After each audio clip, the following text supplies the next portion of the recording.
In this video, we explore the ancient traditions that influenced the rise of secret societies in the West, following the account given in the Secret Teachings of All Ages by Manly Palmer Hall.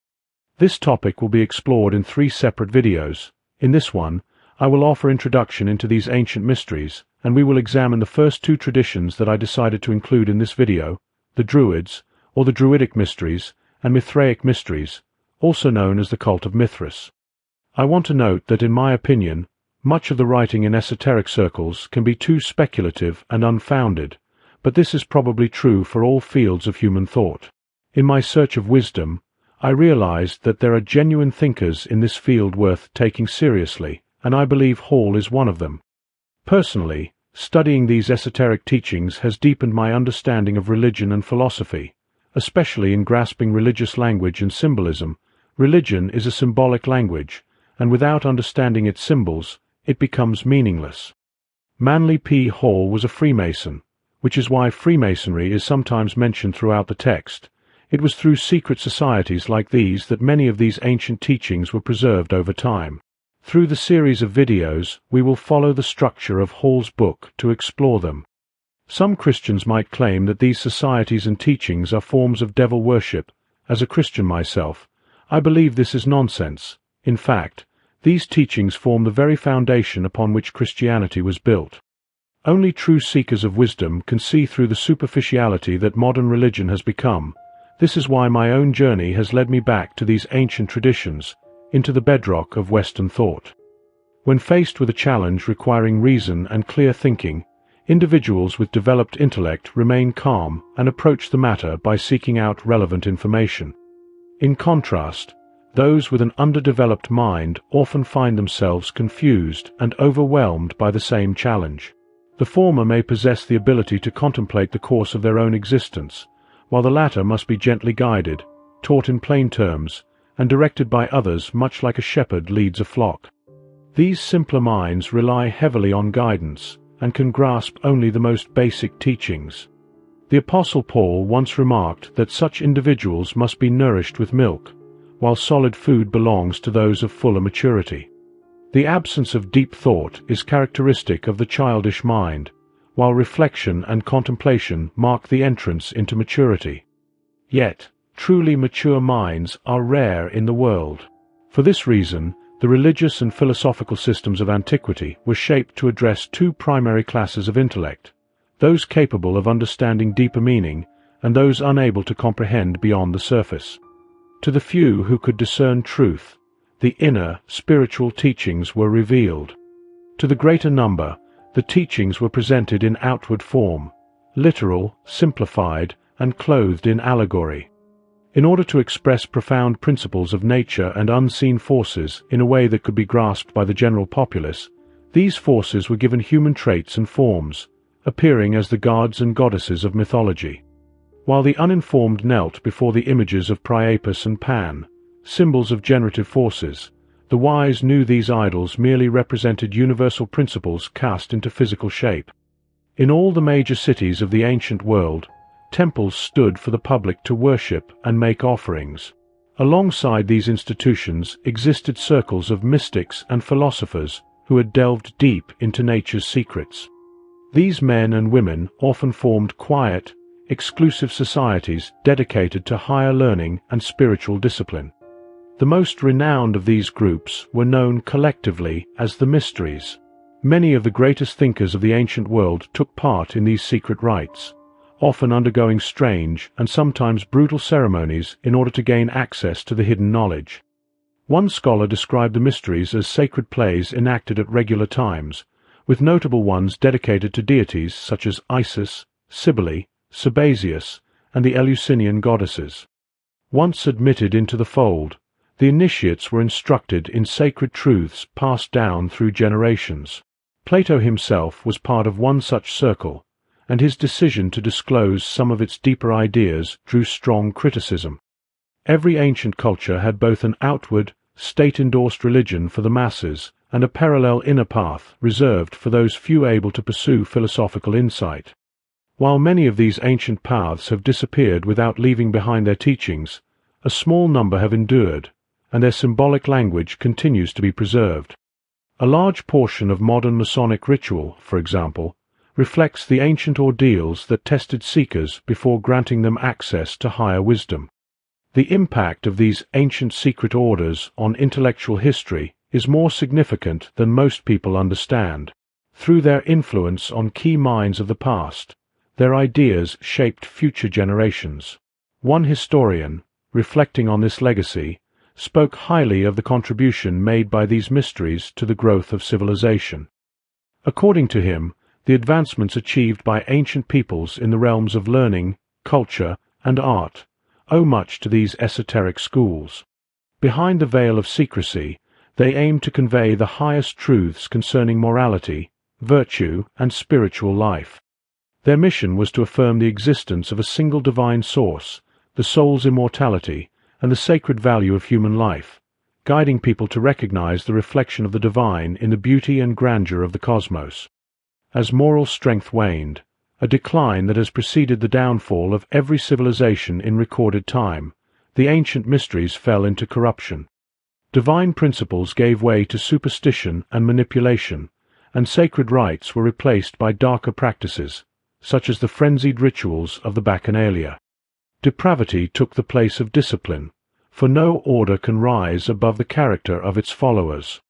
Amid this decay, a few sincere seekers strove to protect the deeper truths from being lost. In isolated instances, they managed to safeguard fragments of the doctrine, but far more often, the true teachings disappeared, leaving behind only hollow remnants of what had once been profound. A philosopher once observed that human beings are inherently drawn to the sacred. Since the beginning of conscious awareness, people have worshipped outward symbols that hinted at an unseen and unknowable presence, something vast, eternal, and beyond understanding. In the early years of the Christian era, the older mysteries often clashed with the growing religion, accusing it of abandoning virtue as a requirement for redemption. One critic of the time, Celsus, voiced his disapproval in particularly biting language.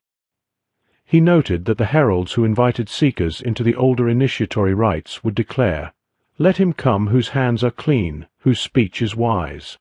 Others would proclaim, "Let him enter who is free from wrongdoing, who bears no guilt in his heart, and who lives a life of justice and integrity."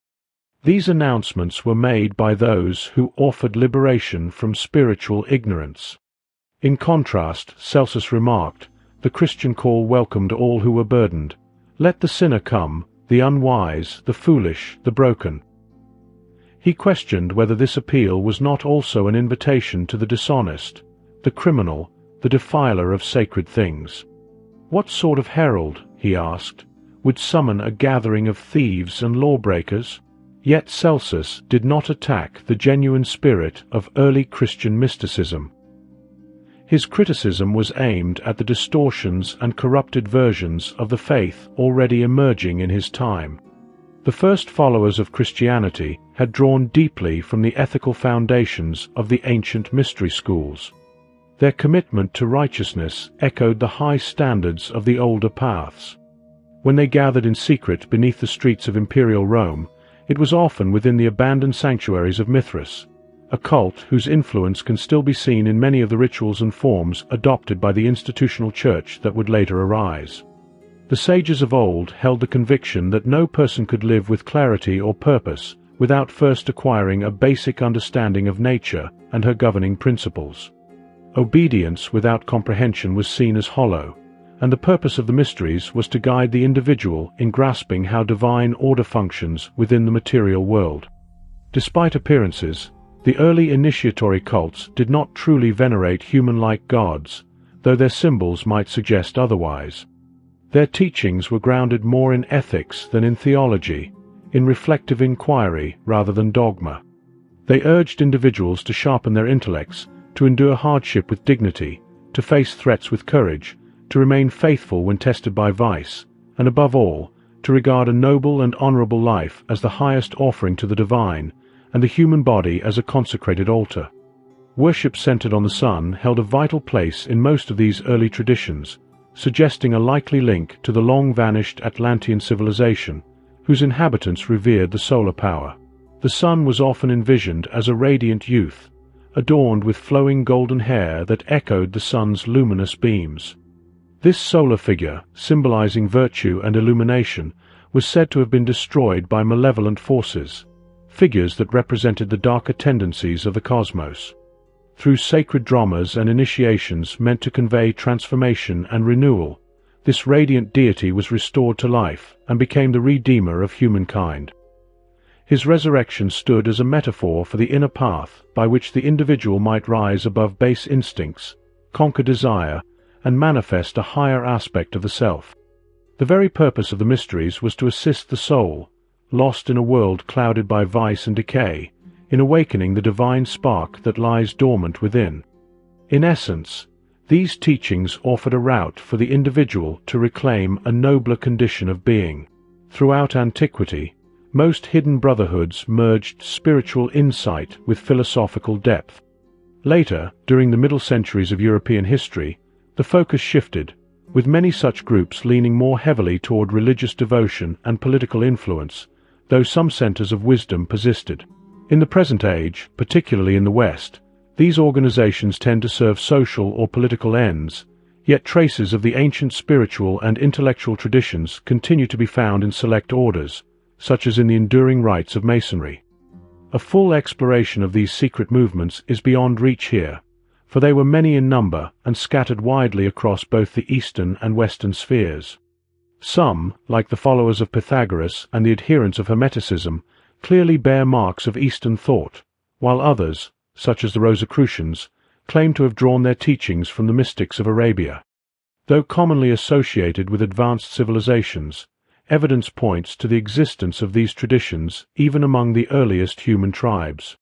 Isolated cultures in remote regions, sometimes regarded as primitive, still practice enigmatic rites and veiled ceremonies that bear a subtle but recognizable resemblance to the ancient initiatory patterns, echoing something timeless that persists beneath the surface of human development.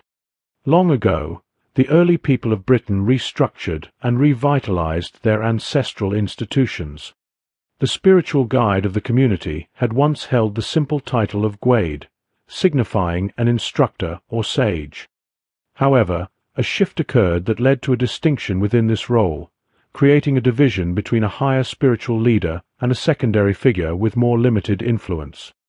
The senior authority came to be known as Dewade, meaning the chief teacher or druid, while the assistant took the name Gowade, later pronounced Ovade, representing a subordinate guide or ovate. Despite this distinction, both were part of a broader class of wise individuals referred to as beard, or bards, those charged with preserving and transmitting knowledge. As the structure evolved, the bardic system became more elaborate, forming a triad consisting of the Druids, the privileged bards known for their standing, and the ovates, each playing a distinct role in preserving the spiritual and intellectual life of the people. The true root of the word druid remains uncertain. Some scholars, such as Max Muller, propose that it may share origins with the Irish Druid, interpreting it as people of the oak, and draw parallels to the Greek Dryads, or tree spirits, who were closely tied to sacred groves. Others suggest it stems from Germanic or Celtic tongues, with certain interpretations pointing to the Gaelic Druid, signifying a sage or mystic. Even the ancient Sanskrit language contains the term dru, meaning wood or tree, hinting at a possible linguistic link. By the time the Roman forces arrived, the Druidic tradition was firmly rooted across Britain and Gaul. Their influence on the population was immense and unquestioned. There are accounts of opposing armies halting their combat at the mere word of these white-clad elders. No significant decision was made without their counsel, for they were regarded as the bridge between humanity and the divine. The Druidic tradition is widely acknowledged for its profound engagement with the natural world and its laws.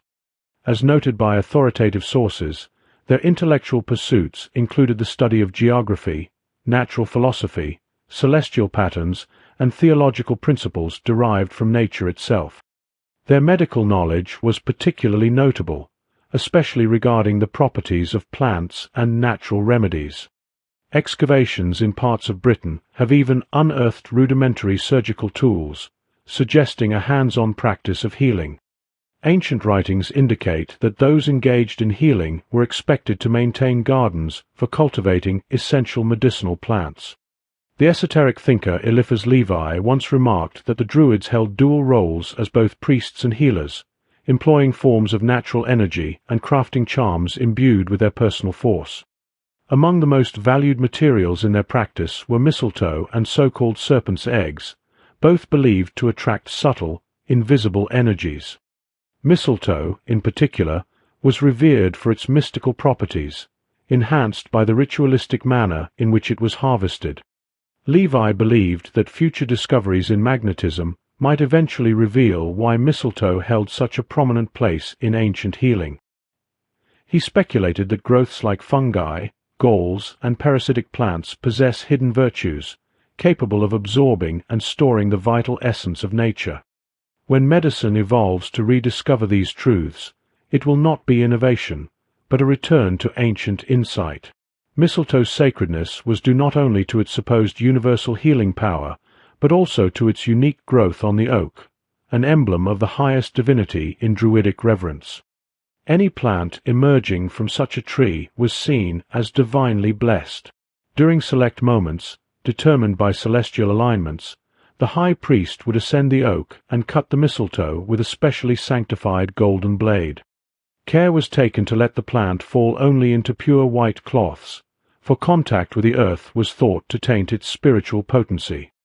Often, a ceremonial offering of a white bull would take place at the foot of the sacred tree, further emphasizing the gravity and sanctity of the rite. Among the ancient Celts, the Druids belonged to a hidden spiritual tradition centered around an esoteric order in their midst.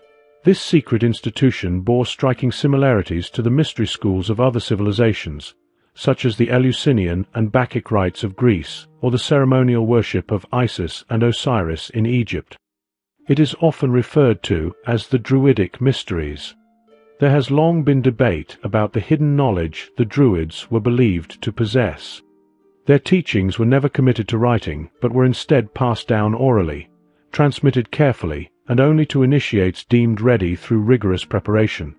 Some scholars, like Robert Brown, suggest that these ancient British sages may have received elements of their knowledge from early Tyrian or Phoenician mariners who, in ages far before the rise of Christianity, founded trading outposts in Britain and Gaul while seeking the region's rich tin reserves. Thomas Maurice, in his Reflections on Ancient India, also discusses these early expeditions by peoples from Phoenicia, Carthage, and Greece to the British Isles for the same purpose. Others have proposed that the rites of the Druids may have sprung from Eastern sources, with possible connections to Buddhist teachings. The closeness of the British Isles to the region long thought to be the location of the lost continent of Atlantis has led some to link the Druidic emphasis on solar worship with those prehistoric traditions. Ancient authorities, such as Artemidorus, report that Ceres and Persephone were honored on an island near Britain through rituals bearing a close resemblance to the sacred ceremonies of Samothrace. It is also clear that the Druidic pantheon included many deities found within the mythologies of Greece and Rome. This observation astonished Julius Caesar during his military campaigns in the region, leading him to remark that the inhabitants venerated gods like Mercury, Apollo, Mars, and Jupiter in ways not unlike the practices of the Roman world. These parallels have led many to conclude that the Druidic mysteries were not native to Britain or Gaul, but were inherited from a far older culture. The inner structure of the Druidic order was organized into a tripartite system, each level reflecting a different function within the mystery tradition. These divisions correspond in several ways to symbolic elements found in more modern esoteric orders. The first tier, known as the ovate or ovid, was largely honorary and did not require significant rites of purification or extended training. Those granted this position wore green garments, the color representing knowledge and learning. Ovates were expected to possess a general understanding of healing, celestial patterns, poetic expression, and sometimes music. Their inclusion in the order stemmed from their personal wisdom and insight into the nature of existence. Above them stood the bards, or beard, who wore robes of sky blue to reflect the principles of truth and harmony. These individuals undertook the demanding task of memorizing large portions of the Druidic sacred verses, which were said to be vast in number. Bards were often depicted with the ancient harps of Britain and Ireland, simple instruments said to be strung with human hair and crafted to mirror the natural symmetry of the human body. Bards frequently served as instructors, guiding newcomers through the foundational teachings of the mysteries. Those still in training wore garments woven with blue, green, and white threads, each representing a sacred hue within the tradition. The highest level was that of the Druid, or Druidan, whose chief responsibility was the spiritual care of the community. Entry into this rank was not immediate, but required that one first achieve the position of a recognized bard. Druids wore white, a color symbolizing inner purity as well as the radiance of the sun, which they honored as a divine force. Advancement to the role of Archdruid, the highest spiritual authority within the order, involved progressing through a series of initiatory stages. Although some have argued that this leadership was passed down through familial lines, it is more likely that the title was granted through a form of selection by vote, with the recipient chosen from among the wisest and most virtuous elders of the order. Regardless of degree, all members wore white robes, distinguished only by the varied colors of the sashes denoting their individual rank. It is said that the leadership of the Druidic priesthood in Britain was shared between two high-ranking figures, one based on the Isle of Anglesey and the other on the Isle of Man, with similar authorities possibly present in Gaul as well. These prominent individuals were recognizable by their golden scepters and crowns fashioned from oak leaves, symbols of their elevated position. The younger initiates of the Druidic community maintained a simple appearance, often clean-shaven and modestly clothed, whereas the elders bore long grey beards and adorned themselves with splendid golden jewellery.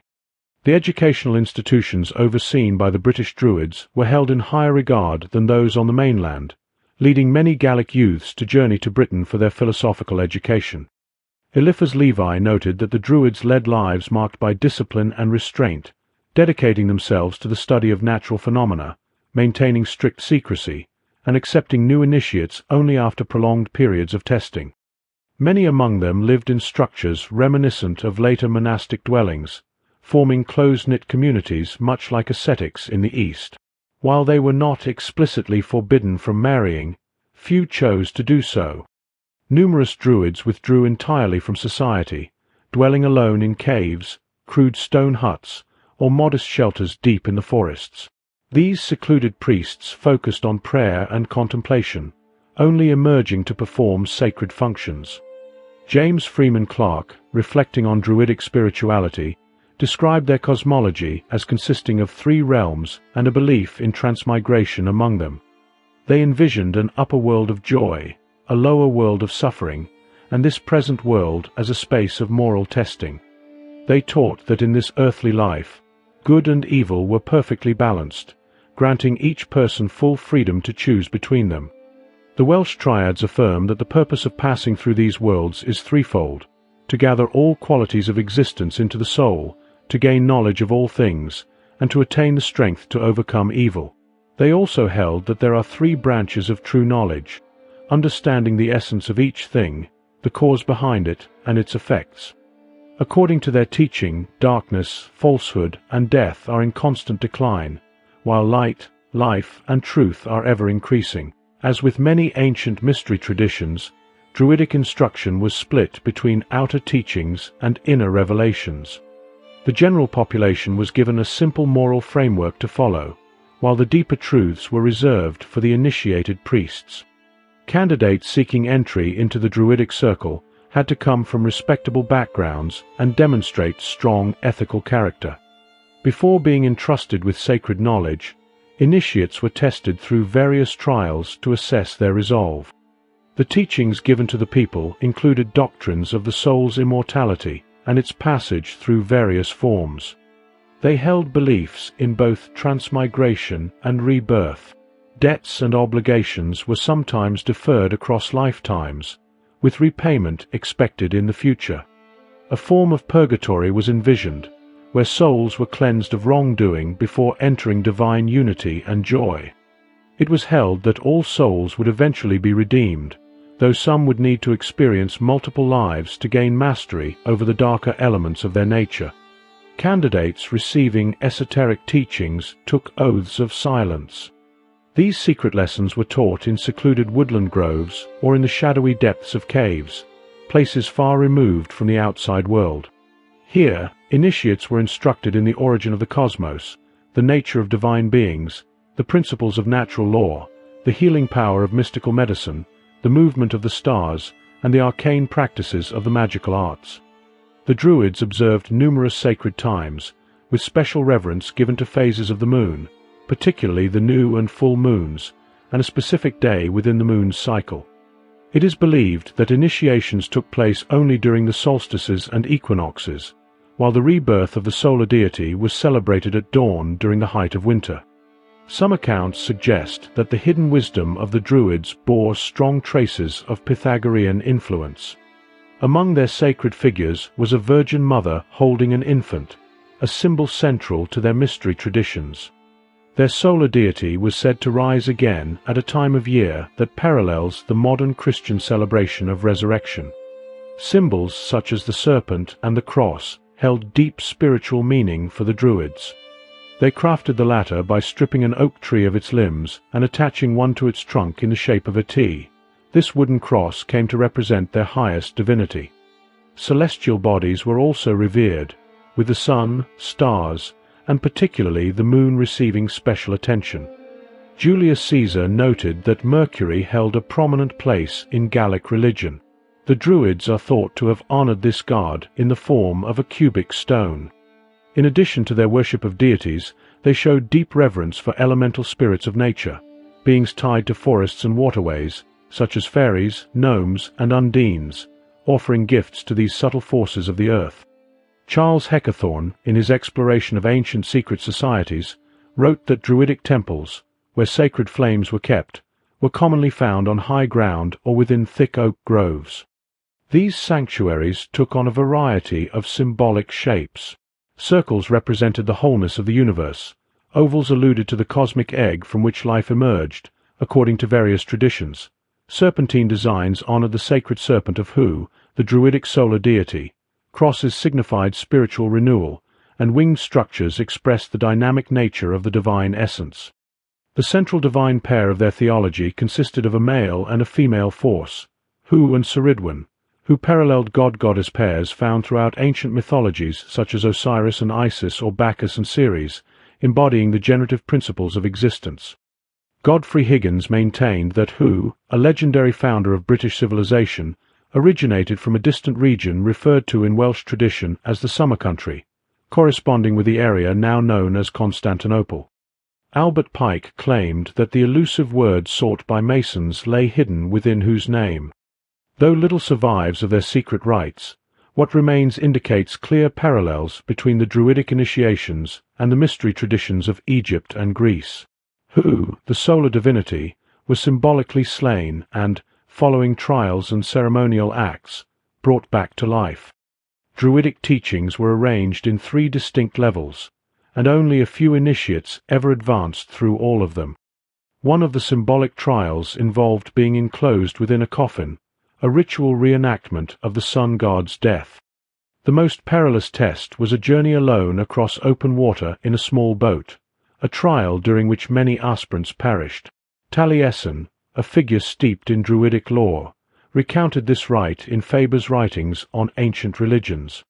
Those who survived the final initiation were considered to have undergone a spiritual rebirth and were granted access to hidden teachings preserved through the ages.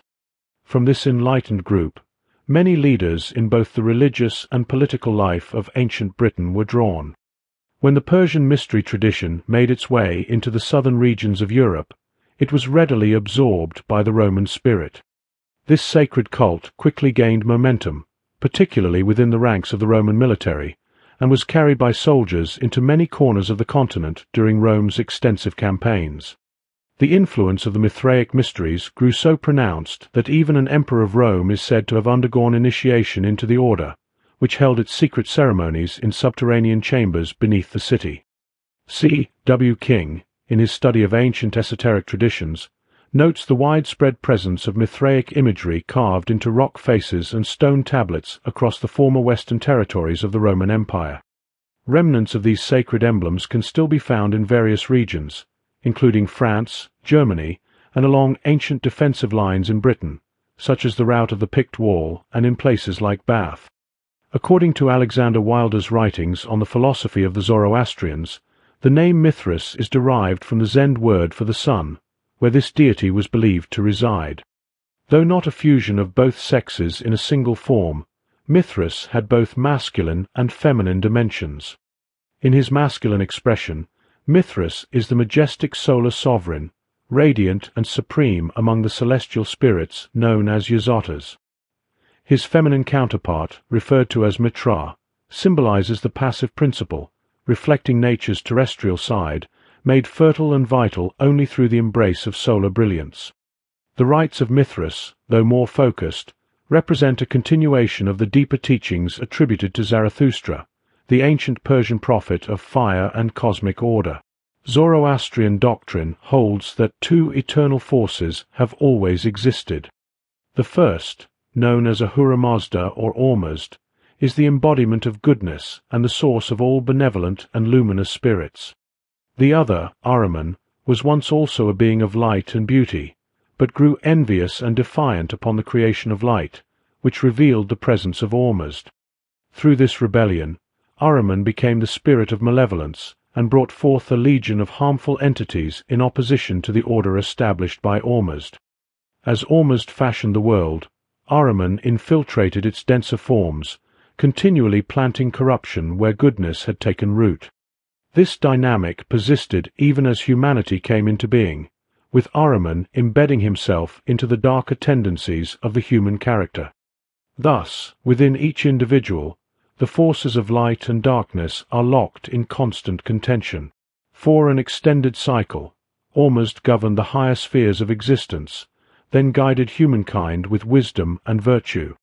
Eventually, the influence of Ahriman took hold, beginning an extended struggle within human souls and across creation. Yet it is foretold that a future time will come when Ahriman's power is undone, order and virtue return to the world, and the spirit of darkness will submit before the divine source. Throughout this cosmic battle, Mithras, the divine intelligence, acts as a mediator, balancing the opposing forces. Some scholars have observed a likeness between Mithras and the figure of Mercury, noting that just as the alchemical mercury dissolves and harmonizes substances, so Mithras bridges the divide between spiritual light and shadow, working to restore balance in the universe. There are numerous parallels between the Christian tradition and the worship of Mithras. One likely explanation is that the Persian initiates arrived in Italy not long after the rise of Christianity, leading to a period during which the development of both paths was closely entangled. A notable reference in the Encyclopaedia Britannica draws attention to this connection by listing several elements shared between the two systems. These include the communal and egalitarian spirit of the earliest gatherings, their modest beginnings, the association of the divine figure with solar light, and imagery involving shepherds offering homage and gifts. Additional shared themes involve stories of a great flood and an ark, depictions of a blazing chariot, and miraculous springs drawn from rocks. Ritual implements such as candles, bells, and holy water, along with sacred meals resembling communion, appear in both traditions. The reverence of Sunday and the date later celebrated as the Nativity are also among the overlapping features. Moral purity, discipline, and renunciation were strongly emphasized, alongside teachings about celestial reward and infernal punishment, an original divine revelation, a mediating divine intelligence, a redemptive sacrifice, and an ongoing battle between the forces of light and darkness, ultimately resolved in favor of the good. Other familiar doctrines include the soul's immortality, final judgment, bodily resurrection, and the purging fire that ends the cosmic cycle. Whether these similarities are more than surface level, they nonetheless allowed the Mithraic cult to retain followers even as Christianity spread. Mithraic ceremonies took place within subterranean chambers. According to Porphyry in his Cave of the Nymphs, it was Zarathustra who first hallowed a cavern for divine worship, recognizing in the dark recesses of the earth a fitting emblem of the material world.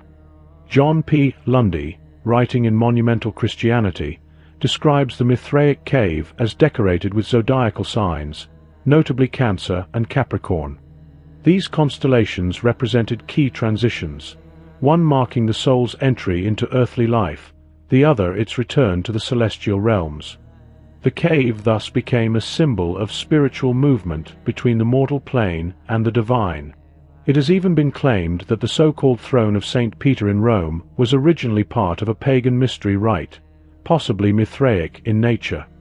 In the early period of Christianity, believers are said to have gathered in the same underground sanctuaries previously used by Mithras followers. In Anacalypsis, Godfrey Higgins recounts that during cleaning in the 17th century, this very seat, associated with the Apostle Peter, was found to bear images depicting the labors of Hercules. Later examinations reportedly revealed inscriptions in Arabic containing the Muslim declaration of faith. Initiation into the mysteries of Mithras, like that of many ancient philosophical systems, appears to have involved several significant stages of transformation. The process began with a period of inner cleansing, strengthening of the mind, and mastery over one's base instincts. In the initial stage, the initiate received a symbolic crown presented on the tip of a sword and was introduced to the esoteric principles behind Mithras' concealed strength. This crown likely symbolized the candidate's higher self, which had to be externalized and developed in order to properly revere Mithras, not as an external god, but as the inner soul, acting as a bridge between the divine intellect, represented by Ormuzd, and the lower nature, symbolized by Ahriman. In the next stage, the initiate was equipped with garments or tools signifying mental clarity and virtue, and sent into hidden chambers to face and overcome the forces of lust, indulgence, and decay, manifestations of his inner shadow. A final stage saw him robed in a cloak embroidered or painted with signs from the zodiac and celestial imagery.